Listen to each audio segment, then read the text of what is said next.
A paz do Senhor Jesus a todos vocês, um bom dia a todos nós. Eu vou pedir por gentileza para que vocês abram suas Bíblias. Nós vamos lá no Evangelho de Lucas, terceiro livro do Novo Testamento, e nós vamos lá para o capítulo 9. E o nosso texto base da mensagem de hoje, da reflexão conjunta de hoje, vai estar do versículo 23 até o versículo 25.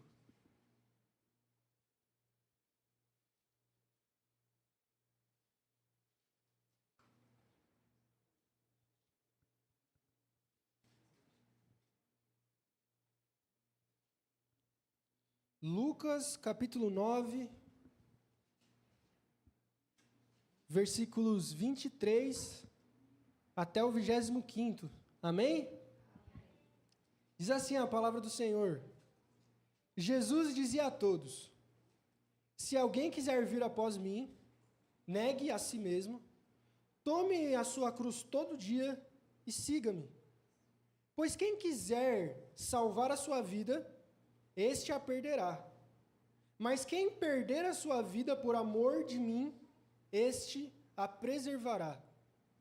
Que adianta o homem ganhar o mundo inteiro e perder-se, ou prejudicar a si mesmo? Fechem seus olhos em nome de Jesus. Senhor nosso Deus, muito obrigado, Pai, por essa oportunidade da gente estar junto, reunido, da gente ter cantado, ofertado, ter tido nosso momento de estudo bíblico, de café, e juntos no mesmo sentimento, nós queremos aprender mais sobre o Senhor e sobre a sua vontade. E por isso nós estamos aqui hoje. Porque nós sabemos que quando a Bíblia é aberta, a sua voz começa a ecoar nos nossos corações. Por isso que o Espírito continue se manifestando sobre nós, que a sua graça e a sua misericórdia ilumine o nosso entendimento, para que a gente seja capaz de entender aquilo que o Senhor tem para a gente e de mais do que entender, da gente viver aquilo que o Senhor nos chama a vivermos. Essa é a nossa oração, nos abençoe em nome de Cristo, amém. Pode sentar minha irmã, pode sentar meu irmão. Obrigado, Pai.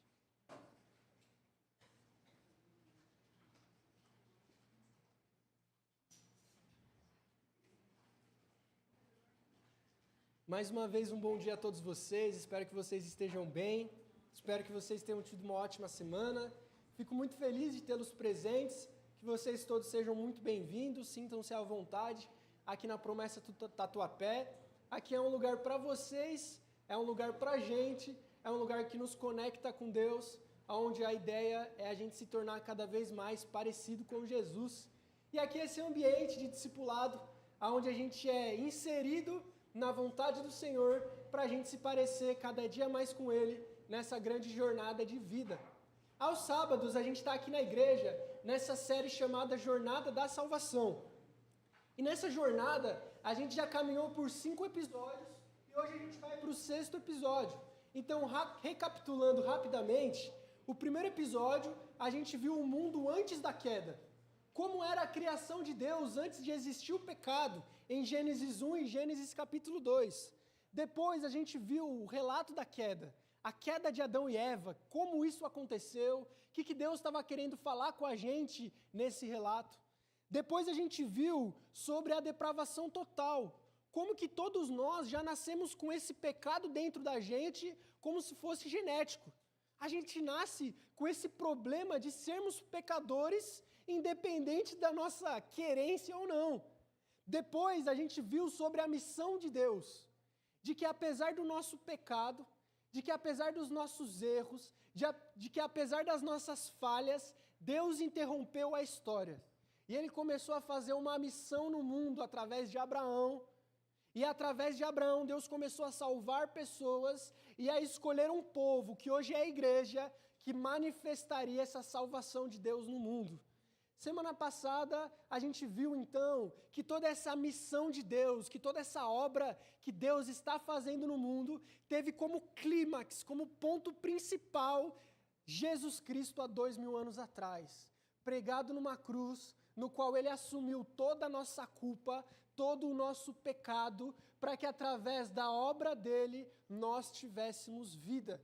Então a gente tem caminhado nessa jornada da salvação, onde o propósito é a gente entender como funciona a salvação da nossa vida, como funciona cada etapa daquilo que Deus está fazendo em nós.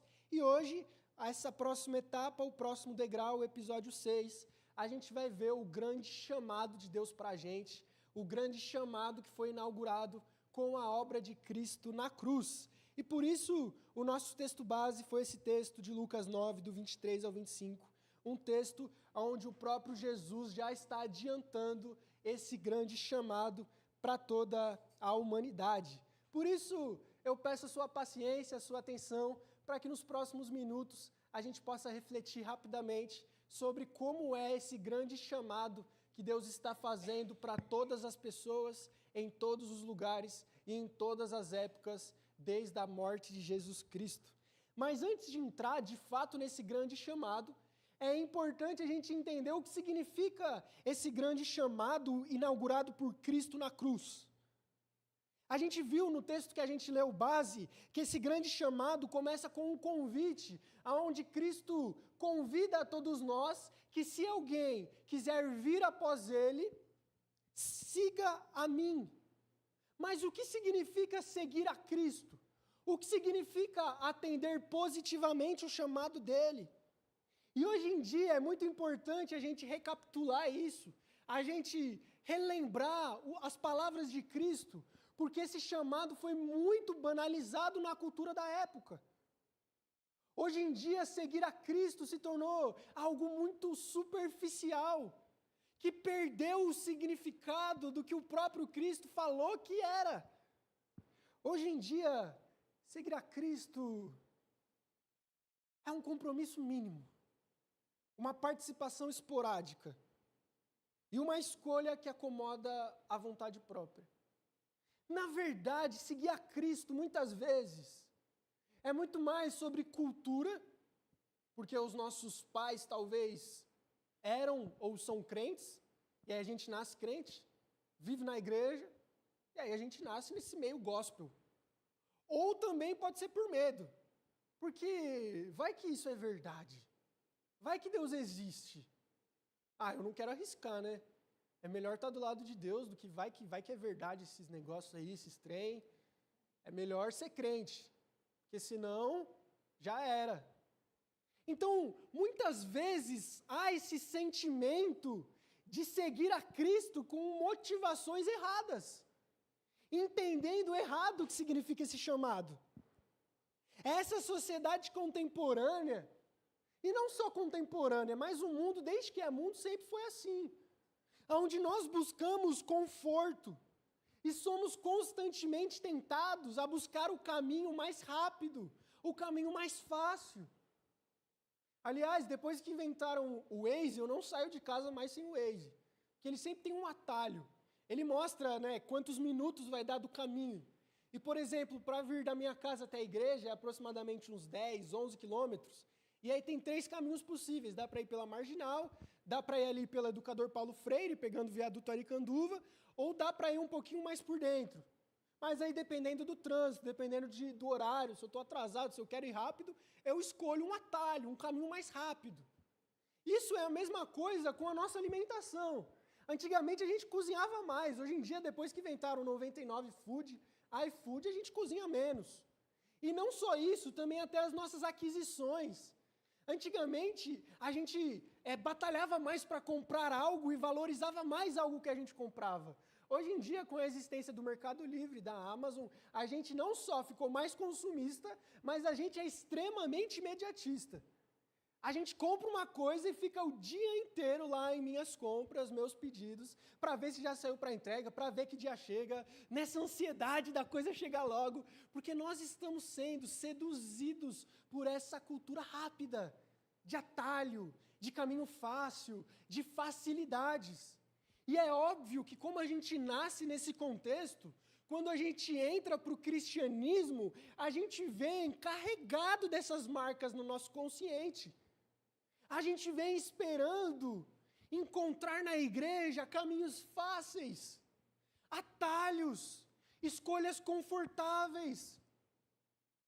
Sabe, quem não quer ir para uma igreja onde tem um banco extremamente confortável, um louvor extremamente de qualidade, uma pregação onde é um pós-doutor em teologia pregando, uma recepção maravilhosa e incrível, e uma estrutura perfeita. Todos nós queremos isso. E, na verdade, muitas vezes somos seduzidos por estes contextos, acreditando que qualidade tem a ver com estrutura e facilidade. Qualidade tem a ver com conforto. E isso afeta a maneira com que a gente percebe o que é seguir a Cristo.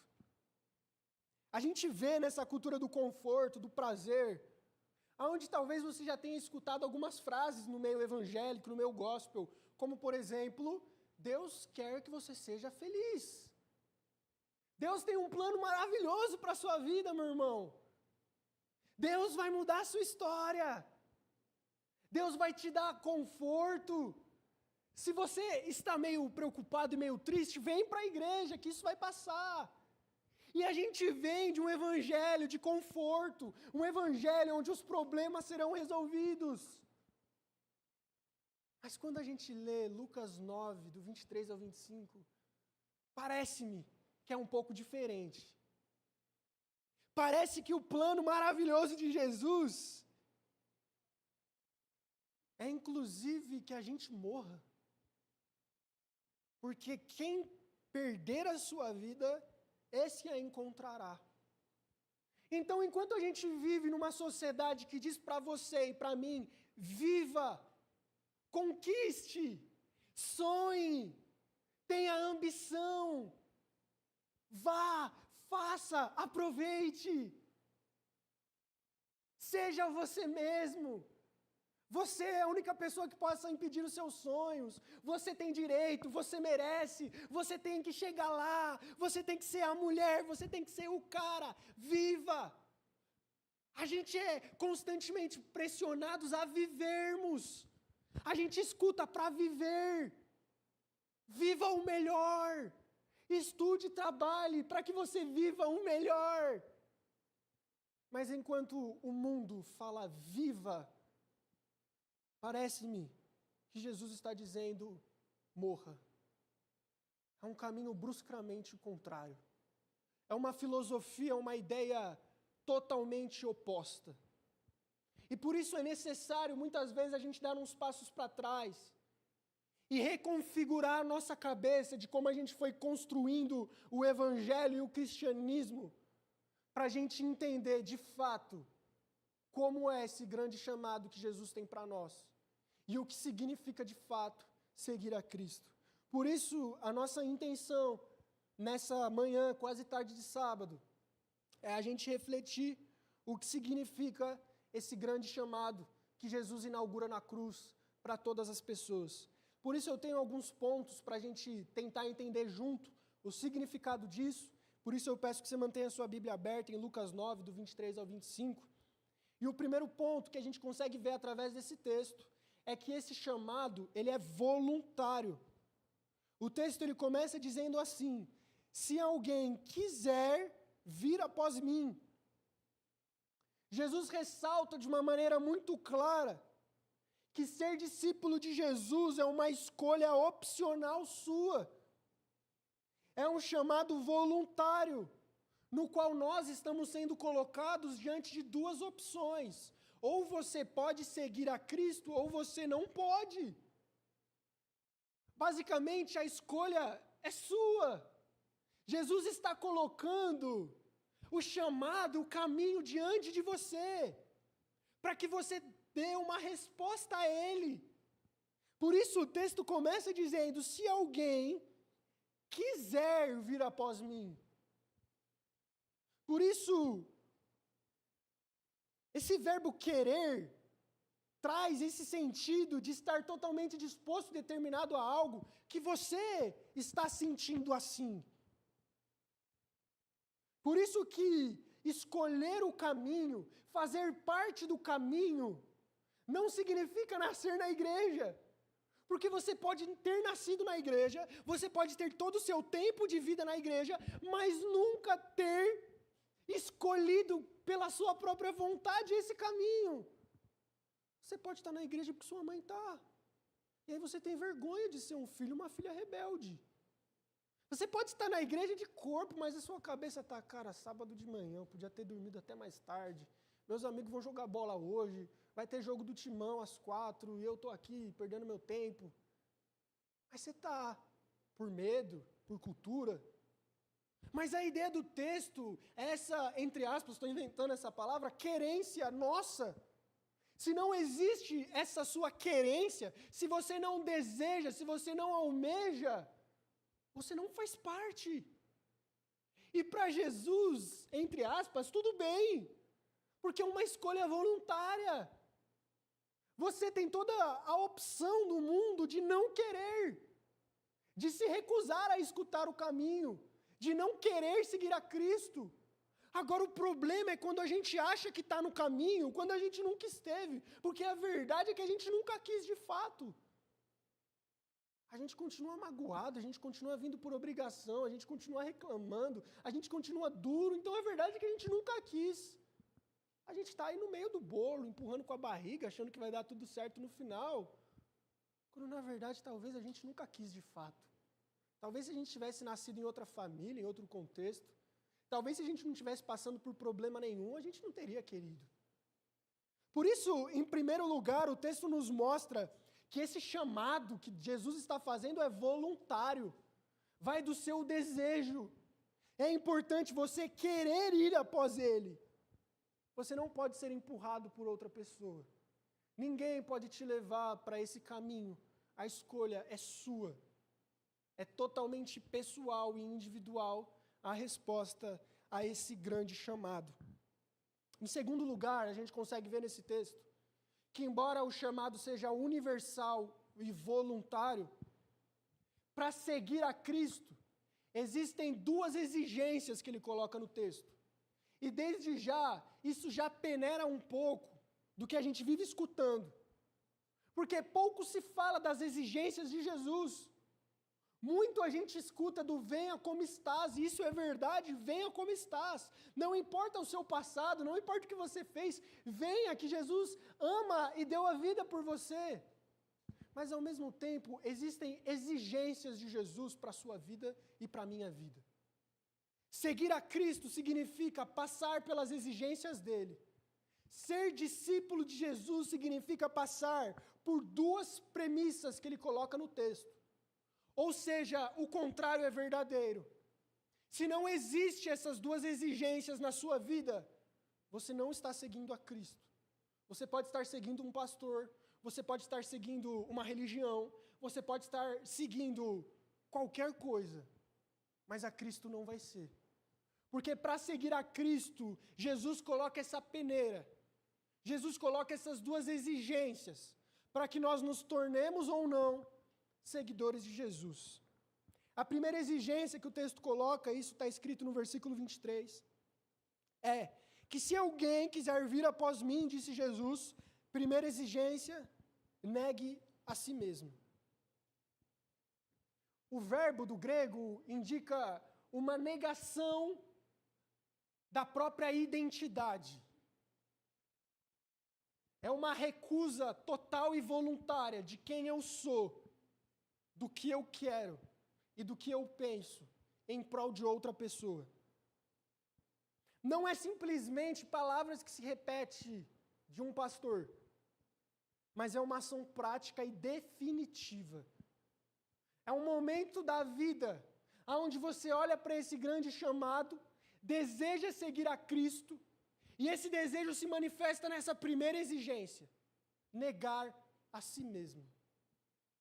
É entender de forma definitiva e diária a nossa incapacidade diante de Deus e nossa incapacidade de sermos bons por nós mesmos.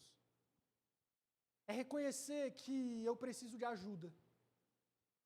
É reconhecer que eu preciso de salvação.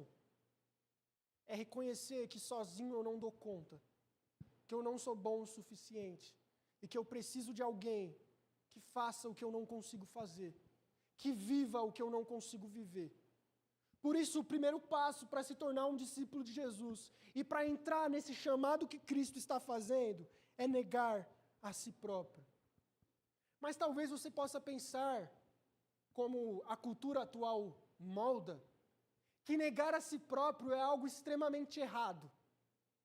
Que nós negando quem somos, estamos perdendo o mais importante do ser humano, que é a individualidade, que é o caráter pessoal. Então a sociedade hoje fala, afirma quem você é, seja quem você é, demonstre a sua individualidade, demonstre a sua peculiaridade, cada um é de um jeito, e está tudo bem com isso, mostre quem você é. Negar a si mesmo, não, isso daí não é certo. Negar quem eu sou, o meu jeito, minhas escolhas, os meus valores, os meus desejos, não. Mas então por que eu devo negar a mim? Em primeiro lugar, porque ao negar a nós mesmos, a gente não está sofrendo, mas na verdade a gente está entrando para um caminho glorioso. Porque quando a gente nega a nós mesmos, não é que a gente está abrindo mão de ter certas felicidades que agora a gente não vai ter, porque a gente está se negando. Mas na verdade negar a si mesmo significa que a gente entendeu a nossa natureza problemática. A gente entendeu que nós somos pessoas ruins e pecadoras. E que o único jeito da gente mudar e ser melhor não é afirmando quem nós somos, porque isso só vai ser mais destrutivo. Afirmar quem eu sou, afirmar a cultura que eu recebi, só vai machucar mais ainda as pessoas ao meu redor. Na verdade, o caminho da salvação é negar quem eu sou. É entender que independente da cultura que eu cresci, que eu fui criado e dos meus desejos, eu acredito que através da negação própria, Jesus pode mudar os meus desejos e colocar desejos puros em mim que eu não tenho, colocar uma cultura sadia que eu não tenho, colocar uma misericórdia que eu não tenho. Então negar a si mesmo não é só um ato sofrível, mas pelo contrário é incrível, porque mesmo com a nossa natureza desajeitada, Jesus está disposto a mudar o nosso coração.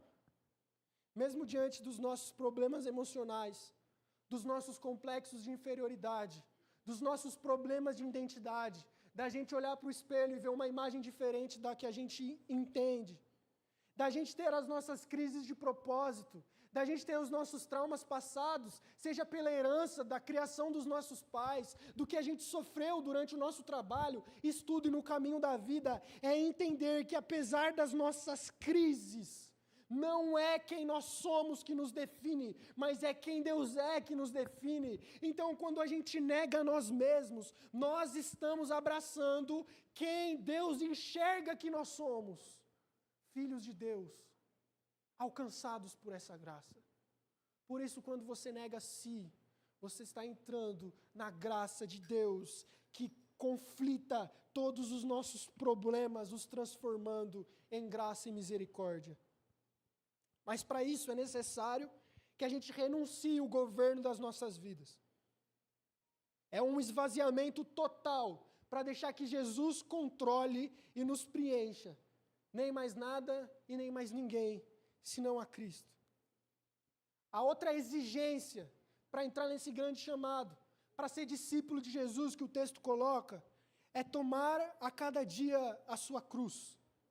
E o que isso significa? Erroneamente, às vezes a gente usa esse linguajar popular, em tom de sátira, de que, minha cruz é o meu marido, minha cruz é minha mulher, minha cruz é meu trabalho, minha cruz é o problema que eu enfrento, ele é minha cruz. Haja paciência para lidar com aquele sujeito. E a gente banaliza um pouco o significado da cruz, e o que significa tomar a sua cruz. Tomar a sua cruz não é lidar com situações complicadas. Tomar a sua cruz não é ter paciência.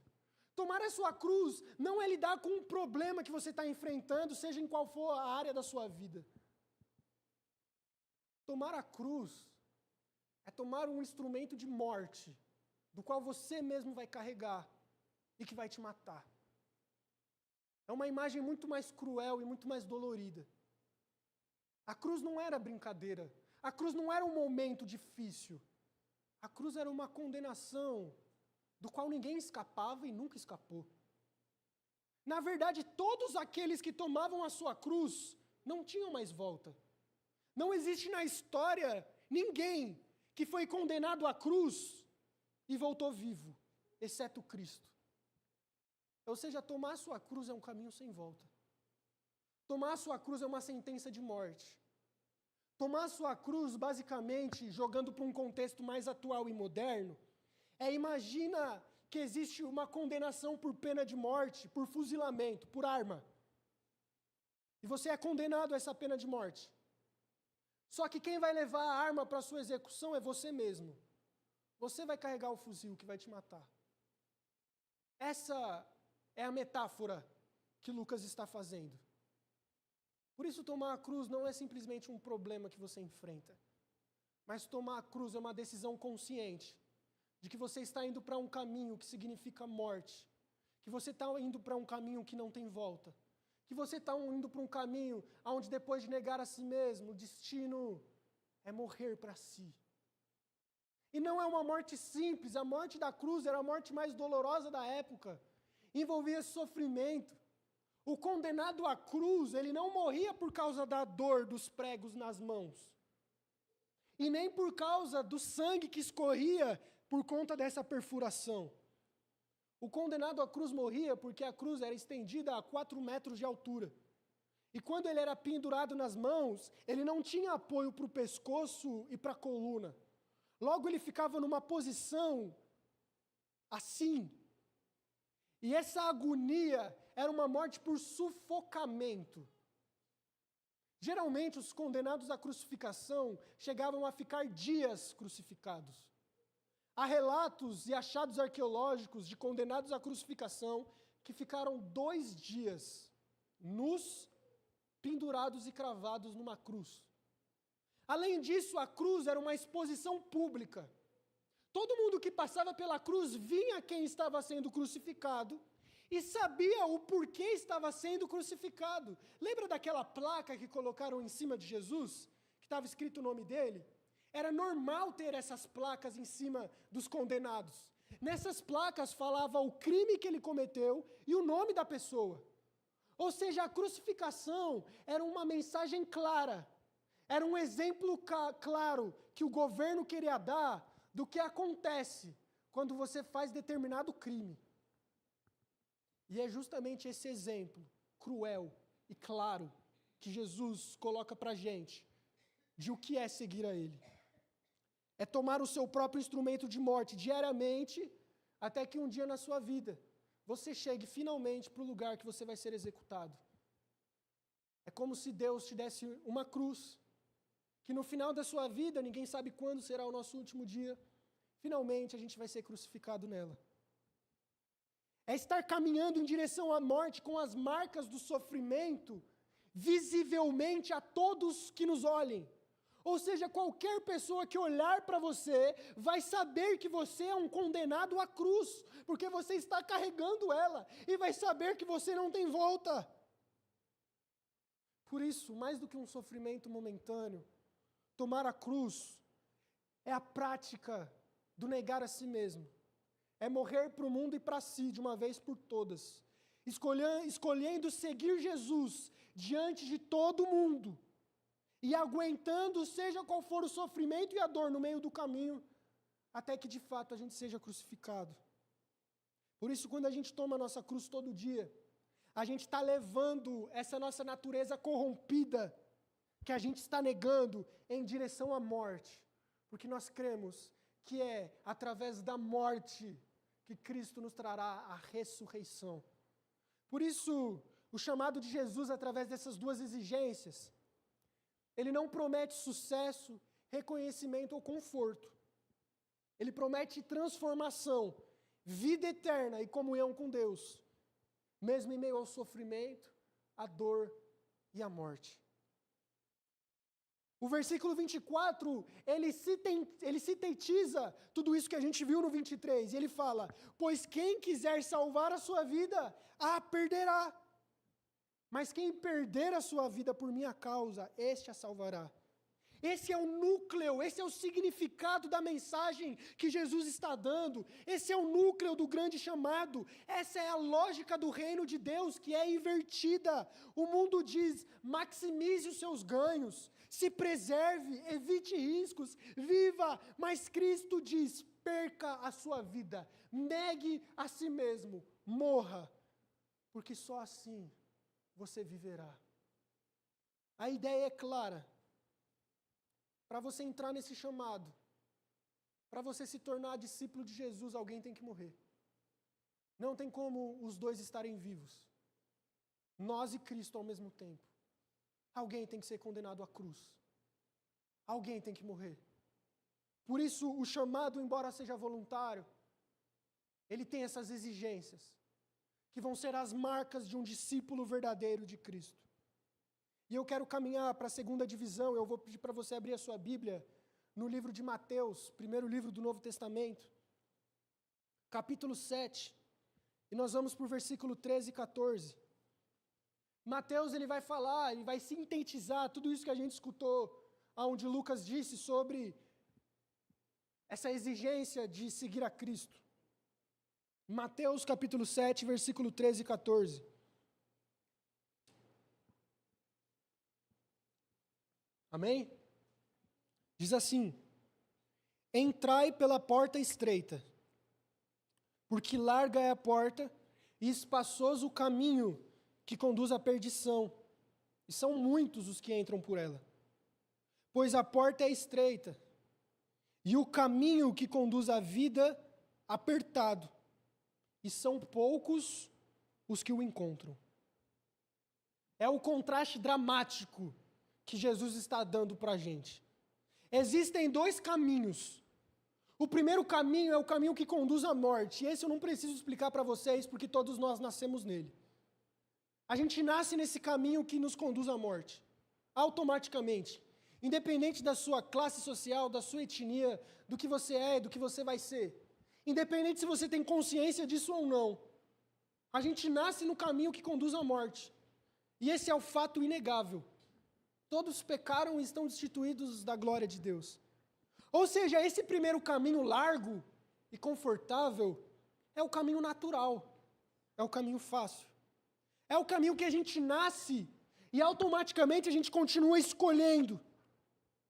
A porta estreita, entretanto, significa a pausa nesse caminho largo e a decisão de entrar por um outro caminho. E diferente de algumas igrejas e alguns pastores que escondem a realidade do cristianismo, Jesus não faz isso. Ele afirma desde o começo que é um caminho estreito. E que além de um caminho estreito, é uma porta estreita. Ou seja, não são todos que conseguem entrar por ela. Além disso, o texto ainda fala que são poucos que, inclusive, encontram essa porta. Tem gente que nem sabe que esse caminho existe, porque nunca deram ouvidos. Isso mostra, em primeiro lugar, que o chamado de Cristo ele é exclusivo. Eu não sei se todos assistiram um filme chamado A Cabana ou tiveram a oportunidade de ler esse livro. Mas existe uma frase nesse livro muito perigosa, onde é dito que todos os caminhos levam a Deus. E que as religiões diversas são simples expressões diferentes, culturais, sobre quem é Deus. Então o Islã vê Deus de uma forma. O Islã vê Alá. O hinduísmo vê Zunisha e outros deuses. O budismo vê Buda. Mas são todos expressões de Deus. Logo, todos os caminhos levam a Deus.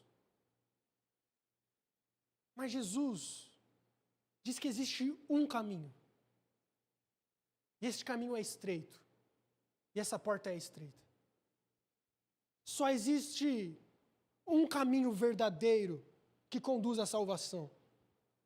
O chamado que Deus faz a nós é exclusivo.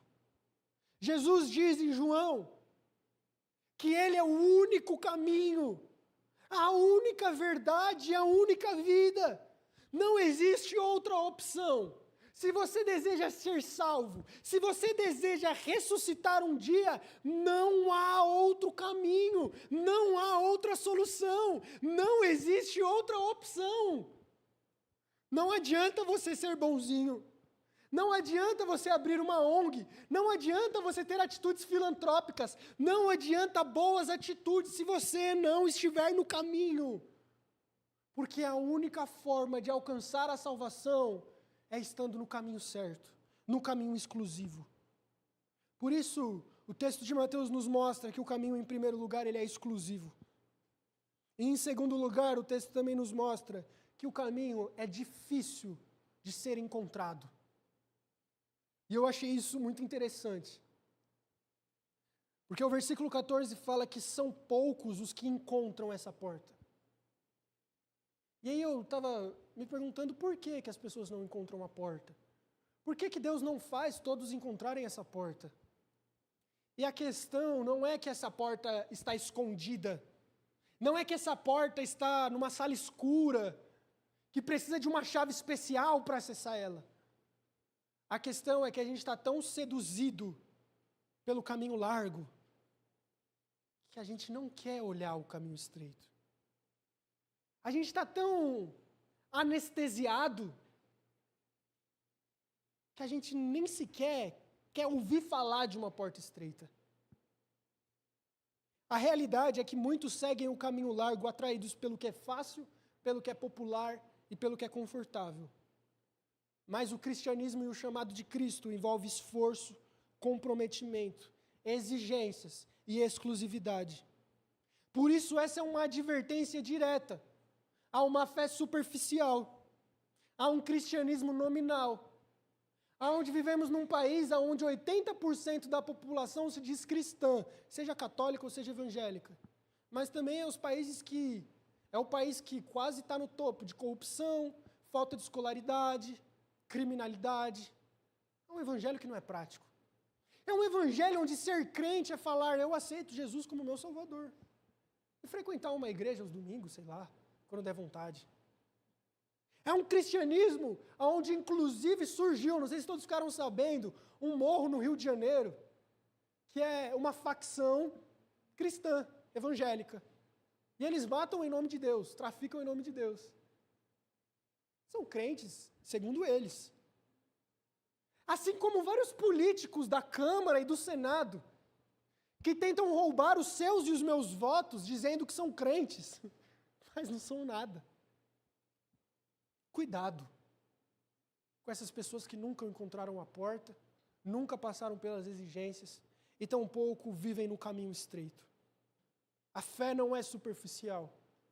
Embora o chamado seja grande, voluntário, amoroso, misericordioso, é um chamado estreito. Por isso eu quero concluir dizendo que o grande chamado é marcado por uma resposta consciente, que um momento da sua vida você não vai poder fugir, mas você vai ter que encarar essa realidade. Não vai dar para ficar para sempre em cima do muro, achando que está tudo bem. Que dá para ter o social com os amigos e equilibrar a balança vindo para a igreja. Que vai dar para tomar a cervejinha, comer a paradinha, falar as besteirinhas, fazer as coisinhas. Mas eu sei de Jesus. Às vezes eu leio a Bíblia, eu vou para a igreja, então está suave. Cuidado, meu irmão. Você nunca entrou pela porta. Nunca entrou pelo caminho. Não dá para equilibrar essa balança enquanto você não passar pela porta. E não tem como passar pela porta cheio da bagagem do pecado. Porque essa mochila é muito grande para passar por uma porta estreita. Você vai ter que deixar essa mala. É o que Jesus fala. Você tem um fardo pesado nas suas costas, que você herda do pecado de Adão. Você tem uma natureza corrompida, que metaforicamente, como se fosse uma mochila enorme. Mas você não é obrigado a viver com ela. Cristo diz, vinde a mim, todos os que estão sobrecarregados e cansados e com seu jugo pesado, e eu os aliviarei, porque o meu fardo é leve, o meu jugo é suave. O fardo de Cristo te torna capaz de entrar por essa porta estreita e Ele te sustentará por esse caminho estreito. Mas você precisa dar esse passo. Não brinque com a fé. Não brinque com a igreja. Não brinque com o caminho. Não se iluda, não empurra com a barriga. Há uma advertência séria de Cristo, onde Ele diz no Evangelho de Mateus, onde no último dia, no juízo final, muitas pessoas vão chegar lá no céu, no dia do juízo, e falar: Senhor, Senhor, em Teu nome fizemos vários milagres, em Teu nome a gente pregou, em Teu nome a gente foi para a igreja, em Teu nome a gente deixou de fazer muita coisa, em Teu nome a gente expulsou demônio, em Teu nome a gente curou. E sabe o que Jesus fala para essa rapaziada? Apartai-vos de mim, que eu nunca conheci vocês. Nunca entraram pela porta, nunca entraram no caminho, nunca cumpriram as exigências, continuam rodeando a igreja muito mais por medo e cultura do que por um compromisso sério e verdadeiro com Cristo. Por isso essas passagens nos ensinam que para seguir a Cristo você vai ter que morrer. E nesse vai ter que morrer, você vai ter que permanecer fiel até o fim. Por isso, em primeiro lugar, na prática, examine se a sua vida cotidiana reflete esse caminho estreito que você vive e esse seguir a Cristo que você decidiu e quis um dia. Em segundo lugar, que isso seja um sacrifício consciente. Ninguém pode tomar a cruz por você. Ninguém pode escolher por você. Em terceiro lugar, persevere. Não é um caminho fácil, mas não desista. Cristianismo não é sobre qualidade e capacidade, é sobre fidelidade. Jesus, quando Ele olha para a igreja, Ele não busca a melhor qualidade e a perfeição. Ele busca a fidelidade das pessoas e do nosso coração. E de fato, concluindo, eu prometo, olhe para Cristo. Talvez você possa olhar para todas essas exigências, para essa porta tão estreita, para esse caminho tão estreito, para esse chamado tão difícil, e você pode sentir a mesma coisa que eu estou sentindo agora. Como? Como eu faço parte disso? Como alguém tão mau, tão pecador como eu, pode entrar nesse caminho estreito, pode conseguir passar por essa porta? Como eu consigo cumprir essas exigências? Como alguém como eu vai poder falar sim para esse chamado, visto que ele é tão exclusivo e tão difícil? Como a gente faz isso? E a grande resposta é: olhe para Cristo, não olhe para si. Porque essa constatação é verdadeira. A gente não consegue. Se dependesse da sua e da minha força, a gente jamais entraria por esse caminho. E se a gente entrasse por esse caminho, jamais a gente conseguiria permanecer nesse caminho. Na primeira proposta do caminho largo, a gente ia escolher o largo. Quem quer sofrer? Ninguém. Por isso, não olhe para si. Não dependa de si, não confie em si. Olhe para Cristo. O que a gente viu semana passada, a obra da cruz, é a capacidade da gente entrar nesse chamado. É em Cristo que Ele vai te tornar apto para passar por essa porta e cumprir essas exigências. Por isso você não vai conseguir cumprir essas exigências pela sua religiosidade, pelo seu legalismo, pela força do seu braço, pelo seu compromisso. Você vai falhar miseravelmente, como todos nós falhamos. Mas existe alguém que não falhou. Existe alguém que conseguiu cumprir as duas exigências. Existe alguém que conseguiu passar pela porta e pelo caminho, e foi fiel até o fim nesse caminho. E esse alguém não sou eu. E esse alguém não foi você. Mas esse alguém foi Cristo. Jesus é aquele que obedeceu a Deus até o último minuto, sem nunca pecar. Jesus é aquele que cumpriu todas as exigências. Jesus é aquele que passou pela porta da qual nós nunca passaríamos. E na cruz é justamente isso.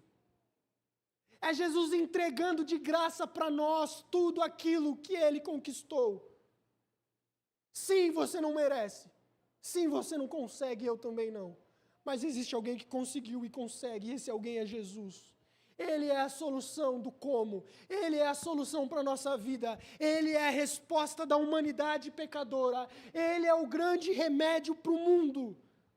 Por isso, olhe para Cristo, que através da obra dele, Ele é capaz de transformar você. Ele é capaz de tirar o seu fardo. Ele é capaz de perdoar as suas falhas. E Ele é capaz de te inserir, de te lançar sobre este caminho glorioso. Ele é capaz de salvar a sua vida.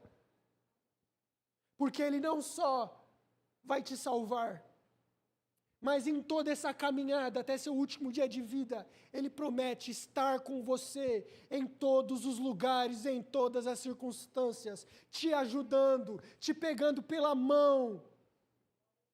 Judas, na sua carta, o livro antes de Apocalipse, o último da Bíblia, nos últimos versículos ele fala que aquele que é poderoso para impedir nós de tropeçarmos, guardará a nossa salvação.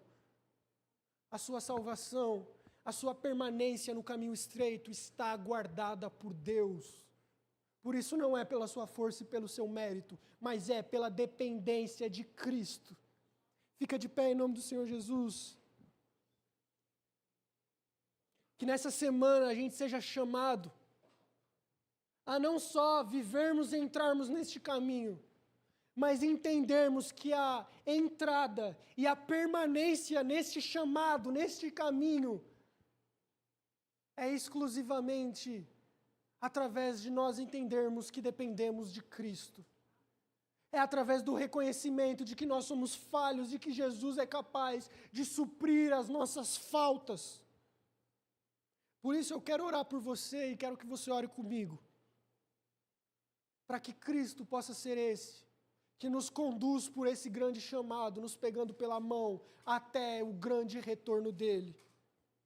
Que nós possamos diariamente negar a nós mesmos, tomar a nossa cruz e permanecer neste caminho estreito, não pelas próprias forças, mas pela graça daquele que morreu por nós e que está nos chamando nessa manhã. Feche seus olhos em nome de Jesus. Senhor nosso Deus, em primeiro lugar, nós queremos agradecer por esse grande convite que o Senhor fez. Nós estávamos perdidos no caminho largo que leva à morte. Estávamos perdidos, seduzidos pelos nossos próprios prazeres e desejos. E a gente sequer sabia que existia outro caminho. A gente sequer encontrava essa porta, tamanha a cegueira que a gente tinha. Mas um dia o Senhor interrompeu a história. Um dia o Senhor decidiu receber na cruz os pecados da humanidade, para que qualquer homem e qualquer mulher que decidir seguir a Cristo seja salvo. Por isso que a gente reconheça sempre a nossa incapacidade diante do Senhor. Que a sua graça e a sua misericórdia esteja constantemente, de forma transbordante nos nossos corações. Porque a gente precisa de Ti, Deus. Nós estamos totalmente necessitados desse amor e dessa graça que nos alcançou, para que continue nos alcançando. Por isso nos conduza por essa jornada da salvação. Nos conduza por esse caminho que leva à glória eterna em Cristo. Que quando a gente for tentado, seduzido, a glória de Jesus seja maior do que a glória do mundo. Que os prazeres em Cristo sejam maiores que os prazeres do nosso ego. Muda a nossa mentalidade, muda o nosso coração e nos direciona